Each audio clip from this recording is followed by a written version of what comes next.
This is CounselCast, part of the Legal Talk Network, and I'm your host, Karin Conroy. When you face a complex case outside your expertise, you bring in a co-counsel for next-level results. When you want to engage, expand, and elevate your firm, you bring in a marketing co-counsel. In this podcast, I bring in marketing experts who each answer one big question to help your firm achieve more. Here's today's guest. Hey friends, I'm Erin Ollila and I am an SEO website copywriter. Hi Erin, thank you for being here. This is going to be a great conversation. This is something I feel like I talk about all day long, but it's still kind of mysterious to a lot of people. Like, you know, how do those two things go together, and what does one have to do with the other, and how does it all work? Yeah. And, you know, I'll tell you, websites are often one of the most neglected things, which is so strange because everything ties back to them. Email marketing, people come back to your website. Social media, people come back to your website. Even if you're doing direct mailings locally, what will people do when they pull the mail out of their mailbox? They'll look at the flyer, and then they will come online. And maybe they'll get you on social media, because for sure, you know, a lot of people will just pull up a social media app. Sure. But if they're interested, they're going to go to your website. They should. So people don't think of websites as being the most important thing, but it's really kind of that central hub where everything happens, and you need to have like clear and concise information. Yeah. I'm a little obsessed with websites. So I really see the importance of them, and we can definitely demystify it today.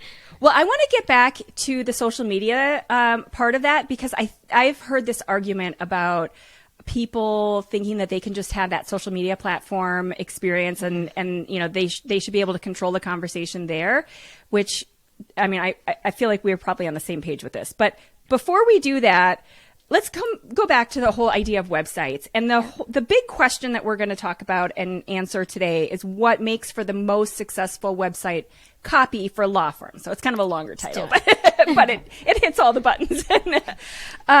So first of all, let's talk a little bit more about the website being that central hub, and why should we even care about the website copy if we are pulling them in from social media or an email newsletter? You know, what difference does it make? Why can't I just say, hey, I am X lawyer in Y city and I do Z practice area? Yeah, no, that's really a great question to start this, because the easy answer to that is you have more qualified leads. So if anyone finds their way to you on social media and they say, this person is a lawyer, well, what kind of lawyer? Right? Like, there's a really wide range here. So you're going to get a lot of, if you're not having a qualified website, you're getting a lot of calls that people have to answer. It's wasting your employees' time, or your own. If you're picking up the phone, we all know that time is money. So if you're having to send people in different directions just because they're completely unqualified, well, that's just a waste. Yeah. And then if we talk about the leads that know they're coming to us for the right reason, they still might not be qualified. Maybe that they're not in the area that they would really be ready to take the next step with you. Yeah. If we focus on SEO and making sure our websites are set up for that, what you're doing is you're attracting the people who are ready to buy. So they're both aware and they're ready. Instead of someone scrolling on social media and they see your post and they think, oh, I like them. Maybe they follow you, and then the algorithm just kind of forgets about you over time. If they are in the need of a lawyer later, what they're going to do is they're going to search for a lawyer. They're not going to look through Instagram. They're not going to look through their LinkedIn and be like, I think I follow one or two. Like, let's find out if I can work with them. No. Because they're not going to be able to find you. They're going to actually search for someone that they can hire, and they're going to do that most likely using Google. Yeah. Yeah. Okay. So you maybe have invested thousands of dollars in your social media, and you've, you know, done all these campaigns, and they've maybe saved some of your things. But when it comes down to it, they're going to do a Google search because either your message is off, or all of a sudden they just have this need, and that's just not where they search. So then how do you then appear on Google so that it all ties together, so that maybe that social media stuff is not a total waste, and maybe it all kind of, you know, gets pulled together in a way that gets you the answer that you're looking for too?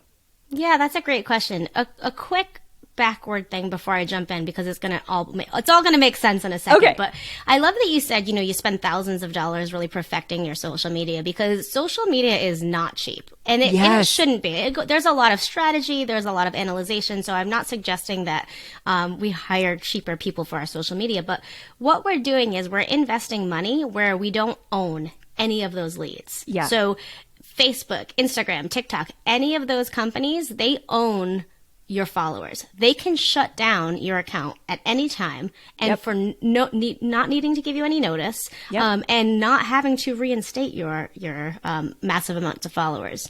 So if instead we invest in, and I still think we should be on social, but if instead we're investing in drawing people back to our websites, having them sign up for our email list, well, what happens is you do own those leads, right? You're getting to be able to market to them at all times. No one is stealing your email list from you. They cannot immediately shut you down. So I think, to answer your specific question, absolutely have a presence on social, especially if you're doing well and you're seeing people actually coming from that or interacting with your post. But the best marketing, as you're aware, the best marketing is one that works together. So that's why we talk so much about branding. And I know that in its own right is like a mysterious thing. Like, how do I know I have the best brand? Like, what is the best business brand? And I would say, I know this is a cheap answer, but the best brand is one that is cohesive. So if you're showing up on social media in one way, you should also be showing up in your email marketing in the same way. And the same for your websites. A lot of times what I've seen when I've audited some lawyer websites is that they are very professional. Like, we're talking 1990s marketing, not going to have like a lick of personality. Overwriting, which is also a problem actually with some websites. Too much information pushes people away. So I see that. And then, oddly enough, I will look at their like social media, or even like sign up for like their lead magnets when I'm on that like website if I'm doing an audit, and they'll have personality on their social media. They'll share like, like the different people working for them, like maybe a day in a life, and I'm like, why is this so different? And I think consumers of any industry, they get put off when they're expecting something in one place and they don't get it elsewhere. So it's the easiest thing is just to show up consistently and in a way that's the same. Yeah.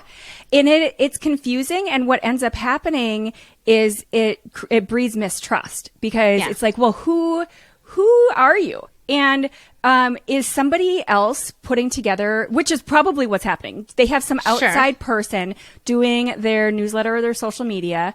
And that's fine. Like, obviously that's what we do as well. But that person is just putting it together with their own personality, and they're throwing stuff in there that may or may not even make sense for that firm. Like, maybe that personality is fun, but maybe the firm is very corporate and they're in Manhattan, and that's like a really weird disconnect between the kind of work they do and their clients. So how I feel like that's a great kind of path to go down. So how do you bring those pieces together? Yeah, I think honestly it's knowing what your firm stands for. So like, there are so many ways we can do that early brand work, whether it be brand messaging, which is basically working with the people who make decisions, like on how they want to show up, what their mission, vision, values are, and how we can bring that into their website. But there's another approach would be voice of client research or voice of customer research.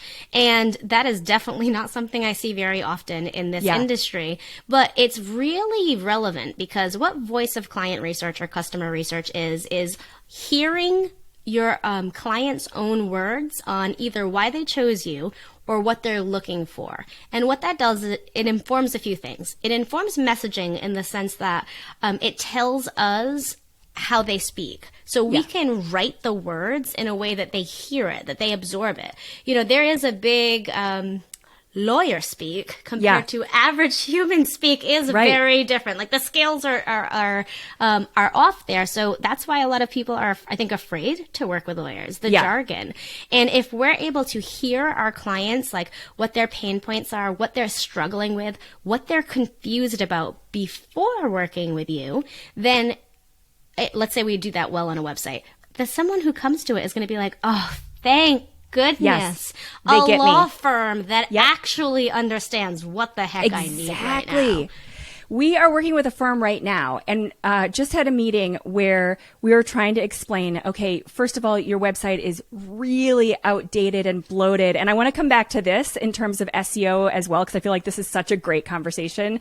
But it's overwritten in terms of like just speaking to Google robots instead of speaking to real people, and especially in their practice areas. And so we were trying to explain to them, okay, so right now what you're presenting is language that talks about your work. And that's fine, but what the user is looking for is language that talks about what they need.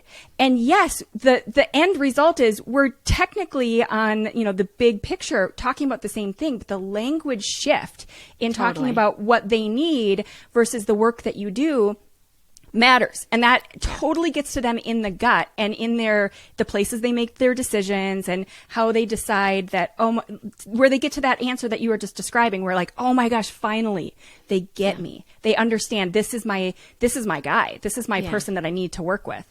So can you speak to that whole idea of overly bloated sites that exactly what I'm talking about, where these sites that have been kind of written maybe 5-7 years ago, and it's like keyword after keyword and like you almost can't read it. It's so painful. Yeah. So I love SEO. I've been doing SEO for almost a decade now. So I feel like I've grown with the many changes that especially Google has done over time. But one of the easiest things that people, including SEO specialists, and why I have such a bone to pick with certain different types of SEO industries, that they do is they write so that way a robot can read it, right? Yeah. One thing I think is going to be very helpful is Google's new update, this helpful content update. What that means is they want to make sure that websites are actually providing quality material. And if they are, they will rise in the ranks. If they are not, they will fall in the ranks. Yeah. So that's why it's important that if you're writing blog posts as an SEO strategy, you're writing them about the topics that you actually do and you serve your clients with. You're not writing about any old legal topic because one, you're attracting the wrong people, like I mentioned before, and two, it's potentially not helpful if people are coming to you for a few specific things. Right. So, I mean, that's like an easy way to understand it. So don't speak to the Google robot who is scanning your text. But two, when it comes to being over bloated, I think that happens in a lot of industries. It is definitely not just the legal industry. But when you work in an industry where you have a lot of explaining to do, like this, I mentioned jargon before, when there's a lot of like strategy involved, things that the average person would not understand, anyone in that industry, now this happens to me even as a copywriter, feels like they need to explain it, right? Yeah.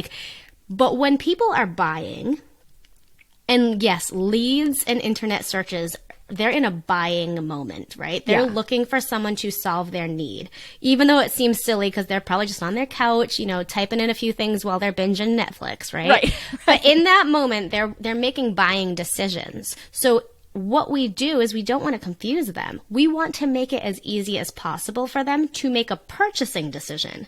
Yep. Sure, you might have to share a lot of information with them, but let them make that purchasing decision. Let them build that trust in you first. Yep. And then once you've built the trust, once they feel confident, even if they're a little nervous, once they're ready to work with you, then you say, hey, I'm so excited we're going to work together. Here's some of the things we're going to do. Here's the process we're going to work through, like a welcoming onboarding guide. Yeah. People are ready to receive information then because they've been able to make the decision. So you've given them the quality information they need to make a decision. That builds trust in its own right. And it starts a great client experience. Then you onboard them. Then you say, great, let's do this. And when you follow that structure, not only are you providing a great client experience, but you're providing a great experience for yourself. Yes. Because where does this all fall? Where does it like falter, let's say? It's when boundaries aren't clear. It's Yes. when information is not shared. So all of those difficult clients that you might be working with, it could very well simply be that they don't have enough information, or the information wasn't provided at the time it needed to be. Yep. So they ignored it, like a website. You know, people scan and they see a process section. And I'm not saying process sections are bad. I love them in some cases. But if they see a process section that's paragraph after paragraph after paragraph and they're ready to buy, they're just going to keep scrolling through that section and click the buy or discovery call. Right? Or maybe go to another site because they're irritated and they've decided, okay, why are you telling me about your process? I'm looking for the buy button or the call or the, contact now. And you're just getting in my way. Right. Totally. So I think it sounds so like undercomplicated because there is so much strategy that goes into this, but the easiest way to have the most effective website is to be clear, concise, while still providing the relevant information. And I know that is really oversimplified, right? Because if you're listening, you're probably like, oh, great, cool, Erin. Could you maybe describe how to do those things? Right. But just think of yourself as a consumer, especially making a big purchase. Right. Looking for a car, as an example. You want specs. You're looking for a car, you want specs, you want price, you want options for, what you're purchasing. It's really it. You don't want a story about how people developed the certain parts within the car. Right. For every part that they have. Exactly. Yeah, well, exactly. And I feel like people undervalue the simplification and they don't recognize how hard it is. I just had a conversation with someone about taglines too, and how the 3-word "just do it" Nike tagline probably took a year, and how longer. Oh yeah, easily. And simplifying things down is way more complicated than putting all of the words in there and overstating. And so when you look at Apple, for example, it's so much harder for them to clean it up and give you that experience where it's super clean, super straightforward. And so in your description of, that process, it's like saying, okay, I'm looking at this computer, I'm looking at the specs or this watch or this phone or whatever, and I'm ready to buy. And now you're telling me, you're giving me all this information about how to set up my phone. It's like, what? What? I don't want that. You are getting in the way. I'm trying to buy the phone. Stop telling me how to set up the phone right now. I'm not there yet.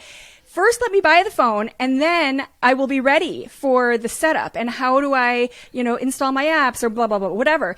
But make sure you have the sequence right for the psychology of how that conversion or the purchase or, whatever happens. I feel like that's really lost. And people feel like, okay, I got to just overstate everything so everybody understands every part of it. And it's like, no, stop. Yeah. What I hear a lot from my clients is like, well, where am I sharing this, right? Because they know that there is a lot that goes into this. And I'll try to tell them or let's pretend you have an average 5-7 page website, maybe a couple services pages, home, about. Well, where does it go? If it belongs on those pages, cool, let's keep it. If not, and you're desperate to keep it, make a blog post. Yes. I do have some clients that I'll tell you, they are desperately holding on to wanting to share information. And the trick to storytelling, when you shouldn't spend too much time telling stories, is testimonials and case studies. And this would work great in the legal field too. Yes. You can have super tiny testimonials. And what made me think of this is when you said that, the Apple Watch or a computer as an example. You go on Apple's website, you see all the specs, you see the details, the options, the pricing. You also see testimonials. And in the testimonials are use case studies. Yep. Someone says, I'm so grateful for my Apple Watch. Previously I was running and I had to take my phone with me all the time. And now it does all of these things. It tracks my location. So I don't have to worry about getting stolen, let's say, the stories are there regardless of whether they're relevant to you or not. Right. You're getting, proof that people like it. So there's the social proof. And then you're getting that storytelling built in. So for Apple, they don't need a paragraph section for each of the features. They don't need to say, the beauty of this watch is that it can measure all of the places you go. Nope, it's just a little list, a little checkbox list on what the features are. There's no paragraphs. There's no storytelling. So testimonials are easy, but case studies work really well to tell a complete story. Yeah. The more you have, the better for SEO. However, the more you have, the less are going to get read, I would say, right? Like, unless you have the client or the future client that really does their research and they are extremely going to check you out, people might only read a couple. So I always say, definitely lead with your best, make them the easiest to click to throughout the site. But they're really going to help with SEO, and they're going to showcase all of the facets of your expertise, right? Yeah. Because in the legal industry, there's not you don't just go and set up an LLC and touch nothing else, right? Right. There's a lot of thinking that goes into how you structure businesses. Then there's everything. I mean, I can't speak for it because I am not a lawyer, but just using that as an example, there are so many things that go into business setup. There are so many things that go into future planning for wills and things like this. Right. One of my previous clients was a school lawyer for, things that happen within schools that might need to get put through the process. And, explaining how she worked to me, we realized we couldn't list everything on a services page, right? But we list the things that people are searching for when they're looking to hire a legal representation. And then the rest of it that she provides, she can talk to her clients. In conversations, if something comes up, she can say, oh, that's great. I worked on a case like that. Here's what we did. And they're not going to say, I'm shocked that you did that, because she's a school law lawyer, right? Right. So it's just if you worry about this, again, those are some cheats. Case studies and testimonials allow you to tell a story, and if you're reining it in, lists work great. Some bullet point list, a column with a bunch of choices. Yeah. You just don't make your website paragraphs of text, because people will absolutely scan through them. Right. Well, and bullets, that's how people's eyes scan. And so you're much more likely to have those read than if you put that in paragraph format. So taking a kind of branch off of that topic, I wanted to come back to, you were talking about the Google update and the SEO, how that relates to people's SEO, and this idea of useful and helpful content. So on the flip side, what happens if you've got this blog and let's say you've had a firm for 10, 12 years and you've built out this blog and it's very heavy and you've got all this content that's not useful. So will that lower your ranking? Will they be looking at posts that get zero traffic? And should you be removing those? But yeah, this is my favorite statement in the world, which is so frustrating to people who hear, is it depends. Sure. But I will firmly stick by this, because I can explain why things depend, right? So if you have a legal firm and you have a great blog that you've really invested a lot of time and energy into, and your posts are about maybe a few segments of the law that you practice, but then that you have an occasional how to bake banana bread, or the best way to landscape your lawn, those specific posts should absolutely be removed, because they are not in any way related to your business. Okay. That being said, maybe you have some posts in the past 10 years of introducing your audience to the people who work behind the scenes, your legal clerks, your admin team. Those are not hurting you. They're still somewhat related. But the beauty of this answer is you can go look through the content you've already created. I always tell people, they'll come to me and they'll be like, I have so many posts and they're not performing. What do I do? And I'm like, do you know how easy you have it? You're the best case scenario. Yes. And I would hire a copywriter or a strategist to audit what you currently have, figure out what is performing, and then figure out how can you improve the performing posts. The ones that are already doing really well, can you put some better calls to actions in there, right? Make them convert a little better. Then look at the posts that are not converting well and think to yourself, is this helpful, right? Where does this fall on the scale of me helping a lead determine if they should work with me, or me providing information that they may need? Yeah. A quick aside, I promise this is really relevant, but I had posted on social a long time ago because Chipotle had sent out its exact recipe for making their mild salsa. I love their mild salsa, right? Yeah. And I was like, oh, sweet, great. But then you know what? I was like, still not going to make it. I'm still not going to make myself a Chipotle burrito. It's so much easier to let them do it. And it was such a like clear example, I think, for people not in the copywriting or marketing world to understand that providing excellent information to your consumers is not going to mean your consumers are not going to work with you. People are not going to start representing themselves in the court of law because they've like Googled how to like form an LLC as an example, right? And actually, if some of those people, like let's say people Google how to do their own divorce and then they end up going out and getting the forms and whatever, that wasn't your client anyway. You don't want that client who wanted the $99 divorce. And so let them go. Like if that's what happens, great, because now they just saved you time. Absolutely. And that's why I say SEO is so important, right? Yes. Because sure, you might attract a larger group of people, but the people who are actively searching for the things that you're providing are the ones that are going to make those buying decisions, right?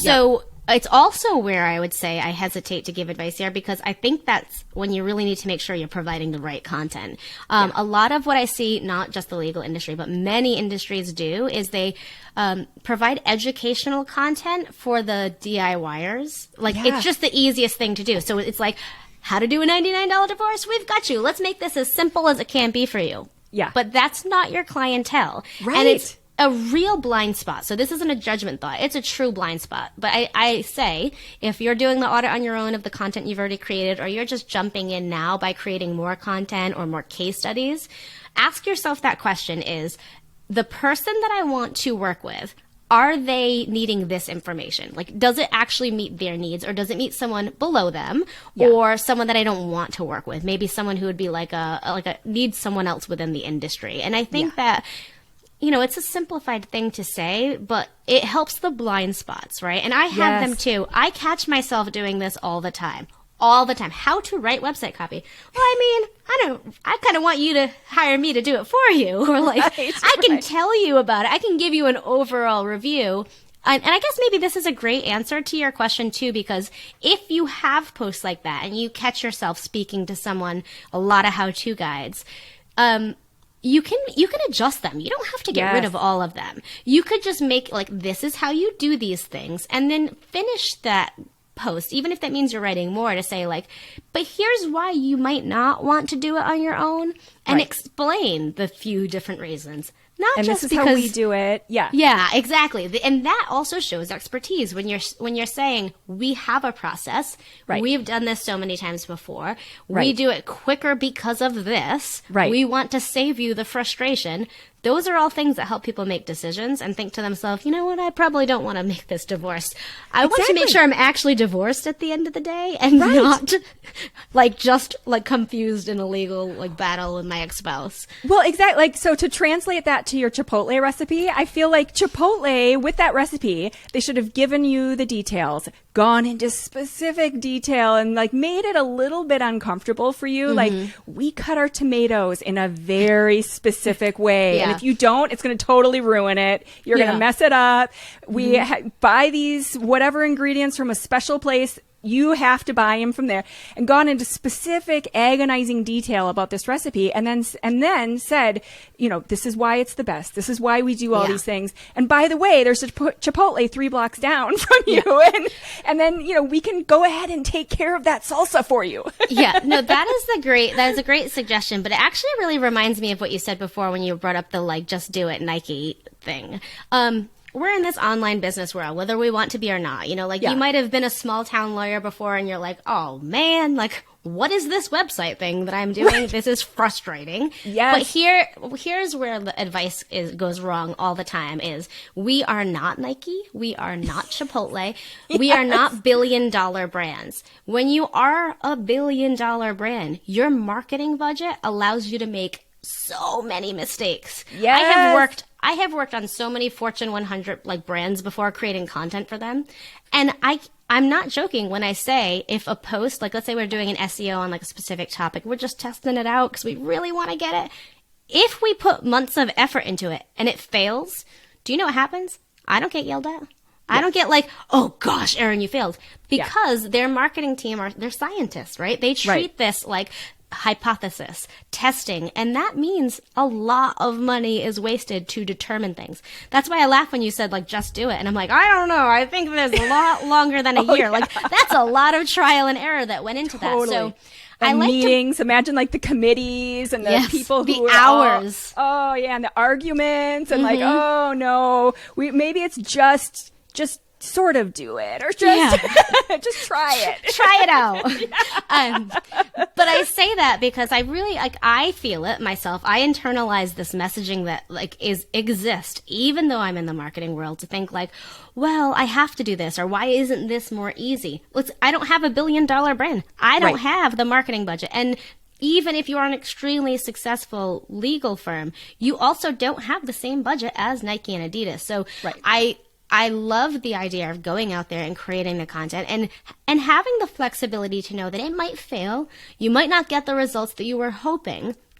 But here's where it's different. You still put a lot of good effort into it, right? Right. You still really made sure that it was helpful. Yeah. The intent of the search is fulfilled, meaning if someone is searching for something, you don't give them a quick answer in the first 2 sentences and then start talking about something else, right? Right. If you're doing that, no matter what, even if the results aren't what you hope, it's still a success. Yeah. I had a client who came to me when we first started working together and said, here's why I believe in blogging. I used to write a couple of blog posts, a month by myself. I never saw traction. 0. And then 2 years after I wrote a blog post, it didn't go viral, but it went viral-ish for them. And they made so many sales. It was an e-com place. So they made so many sales from a blog post that they wrote 2 years before and saw 0 traffic to, right? So it might seem like a failure right now, but what's going to happen is it's going to work itself out. And not that means 2 years from now everyone's posts are going to work, but if one post succeeds, let's say 10 months down the line, and you're bringing in awesome leads, like the ones you really want to work from, then it's all a success, right? All that trial and error is really going to help you. And the same goes for website pages. I would say definitely try to have a little less trial and a little bit more success when it comes to your web pages, because you generally will use less words in your web pages, and there's going to probably be fewer web pages because you want to make sure that you're directing your leads on a journey through your site. So it's hello, I'm the homepage. Right. Learn more about me on the about page, and this is how we can work together. This right here. Yeah. I feel like part of the lesson you're describing with the blog post too is patience, and just recognizing that is a significant part of marketing, is knowing that there's time involved, and these people who look like they're overnight successes, they're not. They've been working on this for years and years, and then they finally nailed one. It's probably going to be the same for you. The likelihood of you just writing, launching a website, writing a blog post, and then bam, making millions of dollars, pretty slim. So letting patience be part of your strategy, and knowing that's a big part of just kind of hanging on and, keep going. And I think it's also understanding where you are right now. There's many different size law firms, right? There's that solo lawyer. There's the firm with a ton of people working there. Yeah. And not that those are either side of the scale, but I think we have to think, well, who else is there to fulfill these roles? Yeah. It's not that easy to do blog posts, right? Right. Within a blog post, there's the writing and making sure you're really speaking in a way that feels nurturing, explains things well, and you're doing SEO best practices. There's the uploading. There's the image sourcing. So I'm bringing up a bunch of silly things, but people look at blog posts and they think, oh yeah, I'll have a VA do that, or I have a college intern that can come and do that. We're done. Yeah, right.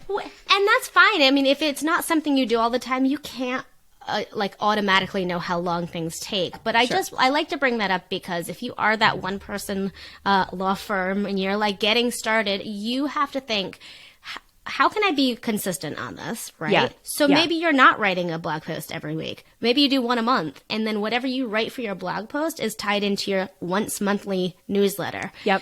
The more important part is showing up consistently and with quality information than a higher quantity of posts or newsletters with junky information. Yeah, exactly. And people are going to see that very quickly. Yeah. I mean, it's that first impression where you can't quite necessarily put your finger on what it is about that person, but you just didn't really have a good read on them. Same for sure with your newsletter and your blog posts and stuff. If it's not great, they're just going to instantly dismiss it and then either unsubscribe or just never read anything else that you write in the future. So, making those good quality impressions, it's a big deal. Spend more time, get the good stuff out there.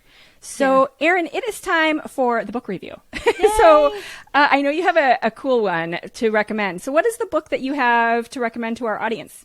Yeah, so I actually have a graduate degree in creative writing. I assumed I'd be like a scholarly professor teaching like young minds in a classroom, and then I also recognized how little pay teachers get and how hard it is to become like a tenured professor. So I was like, oh, let's check this, and change my mind. But I bring that up because I spent a lot of time studying with some of the greatest like creative writing minds, and I loved reading books on like how to write, which I never thought I would. I'm honest. I was like, the first time I got some books assigned to me about like reading other writers' methods, I was like, oh, this is going to be great. But one of my favorite books is Bird by Bird by the author Anne Lamott. I love her. I do too. My favorite associated book by her is Operating Instructions, which is the year of her the first year of her son's life, and it is so vulnerable and real. And I think you don't get how real it is until you read it. And if you're a mother, you're like, there it is. Been there, done that. Exactly. But to the point, I think, on how this can be helpful for your listeners is what I love about Bird by Bird is it's writing instructions through a lens that is so easy to read.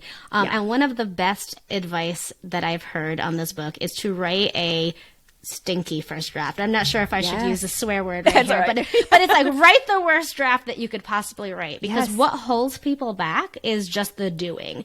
You look at a blank page and it is terrifying. Yep. I've got a master's degree here. Like, I have my M.F.A. I have been copywriting for 7 years now and writing for years before that in like publishing industries. I have my own online literary journal, and I still hate blank pages. Yes. And I sit down to my computer and it's blank and like a little blinking cursor, and I'm like, great, I've got to do this again. So imagine the people who are not like natural writers who haven't been trained on this. So that's my best advice from the book. But the whole book has really valuable lessons that are not written just for writers. Like, you don't have to have that, like, I'm going to write for my job lens to like really get the message from it. So I definitely think people would like that book. Oh, it's a great book. And what I love about this idea is that I'm picturing that blank page, and it's such a hurdle. But when you picture a crappy first draft, like, that's easy. You can go in and like, there's a word. No, I don't like that one. And you just tweak as you go along. And then it's a project that you can manage. But the blank page is really hard to manage, because you're just sitting there thinking about, oh, this is it. I'm never going to write again. Like, I can't do this. And then it just becomes like this emotional, like, just hurdle that you can't get through. But once you've got something, even if you recognize it's not great, then you just work with it, and you just keep, going. And at least you're through that, all that other ugly stuff that just becomes so difficult. The other book that I love, that I'm guessing you might have read, that's kind of along that same line, is Big Magic. And that's more talking about like how to have those creative ideas. And, I think those two would work really well together with people, like how to be creative. And it's not just people who are like consider themselves artistic or creative people, but just how to live a creative life. And then, Bird by Bird is more like how to actually do it, like how to get the work done. That's such a great recommendation. I have a third book that I think is like the middle of both of those. So exactly what you just said. But then my third book would be Natalie Goldberg's Writing Down the Bones. Oh. And what it is a tiny, tiny chapter book. And I'm not sure if everyone uses it like I did, but when I was in my undergrad, my teacher suggested reading a chapter and using it to generate writing. Oh. So one of the chapters she has is about like a fly on the wall, or like a fly in my glass. And it's just her kind of talking about what this experience was like for her. But like, you can look at it as a way to get your own creativity out. Yeah. And I think that would be a really, like, it's that middle group. Like, Bird by Bird's going to teach you, like you said. The other one's going to give you the inspiration, talk about creativity, and then to put it into practice in a way that feels very non-committal, like not nervous. It's not writing about your law firm or yourself as a lawyer. It's just letting you write really random stuff to get your like creative juices going. That would be that book. Oh, that's a great recommendation too. Okay, so Erin, what's one thing that you'd like people to get as a takeaway from this episode? Oh, yeah, absolutely. It's get out there and get working on this, which is, that's silly. But I would say commit to writing or hiring someone to write a few small things for you. Yeah. If you're feeling pretty confident with your website, I would recommend a few case studies or a few blog posts. And what you'll do with the case studies is you'll look at what do I like doing most? What is the way that we want people to come into our firm? And get the best client that you've had the most success with, or the bigger story for. For the blog post, it's similar. Instead of talking about like a story, it's going to be like, what point do my clients have a question, especially when it comes to the pre-work of working with me? You know, as a copywriter, one of the questions is like, not that I have a piece of content on this, but one of the questions is, how long does it take to write a website? Or why is SEO even important? Like, can't you just write the words for me without doing any key phrases? So think about that. Like, what are these questions you hear during the process of people considering hiring with you? And then how can you answer those questions for them? Yeah. Do you recommend having the case studies? When we do the case studies, we usually have them in a different part of the site, separate from the blog. So it's usually on the About page or one of the pages of the site as opposed to the blog post. Is that how you do it too? Yes and no. It depends. Right. As many times as I could potentially say this, I think in the legal industry, it's probably better to have them separate because they are going to be treated different. Like, they're going to be treated as that story. So, like, you get to know this one client or this, like, using my client's case of, like, the schools, right? Here's this educational institution and like the trials they faced and how we worked through them. Whereas a blog, you might be informing, you might be educating, and there might be some story, but it's kind of separate. So I would in this industry probably keep them separate like you suggested. You could have, if you have enough space in your top nav bar, you could just write case studies or like client work and focus them there. But I would probably separate them here. Other industries, I might just say like plop them in the blog, right? Yeah. Like especially if you're coming up with so many or they're short, little tiny client wins. Put them in the blog. Yeah, if you have a bigger firm and you're doing case studies on a regular basis, then it might go into the blog. But usually for the work we do, it's meant to be that separate story that's really kind of reaffirming part of the decisions and how people are going through that process of thinking about working with you. And you did this for them, and that's a nice heartwarming story. And that's okay. And the only other thing I don't think we mentioned this whole time is don't forget to interlink these things as well. Yes. So if you have a case study, I know I said calls to action really quickly, but if you have a case study and it's on this one topic, let's say divorce as an example, at the end of the case study, it is totally okay, especially if you've really provided the story. You've provided the quality content. It's okay to say, do you need help with this? Yes. Call our team and we'll get someone to help you. Like, I'm not trying to sound like an infomercial here, but it is okay to sell and then give them a button that lets them book themselves into a discovery call or whatever your process is. I would even say you're almost missing the boat if you don't, because there's a reason they're reading that case study. It's not just because it was well written. Like, I'm not going to read a case study on a divorce if that doesn't apply to my life in any which way. Right. So if there's a reason, you need to speak to that reason and then give them a quick way to, get in touch with you. So if you don't, I feel like you're kind of missing it. Absolutely. I don't want to get divorced. I'll put that out there. So I'm going to go look into things like wills and things like that. Exactly. Like, I'm just going to be like, leave that one to someone else. Let's not jinx myself. Just in case your husband's listening. Thank you. But it's really true. And even whether you have the calls to actions or not, always send them to that services page. Yes. Send them to your about page, because that interlinking actually trains Google that these pages are related, right? Yep. As smart as we all like to think Google is, what we do with SEO, with the way that it's written, even though we both, Karen and I both don't want you to write to a robot. Yeah. What we're doing though is we're informing the Google robots to to scan the text and then to say, oh, this is relevant, right? Yeah. If you had that banana bread post on your website, so it's like law, banana bread, it's an automatic indicator. This doesn't belong here, which is going to sink its rankings and then lower the rankings overall because of that. So it all works together. And so no banana bread. I feel like that may be the takeaway. No banana bread posts. Eat as much as you want. It just doesn't belong in your field. If your firm does like work for bakeries or has some very specific targeted details. Just link it to the bakeries. Link to the bakeries. Let the bakeries do it for you. Right. So yeah, still take the banana bread posts out. I feel like there's no real exception for removing the banana bread post. Not in this industry. I mean, I could make some exceptions for other industries like nutrition, right? Like maybe you're a nutritionist and you want to have like that healthy banana bread recipe, but you lawyers need to stay away from that banana bread and the salsa, like the Chipotle salsa. Leave the salsa to Chipotle. That's their... I feel like that's so important, and people feel like, oh, but I'm showing my personality, and it's like, no. Yeah. That's you don't show your personality with the banana bread post. We're going to do it a different way.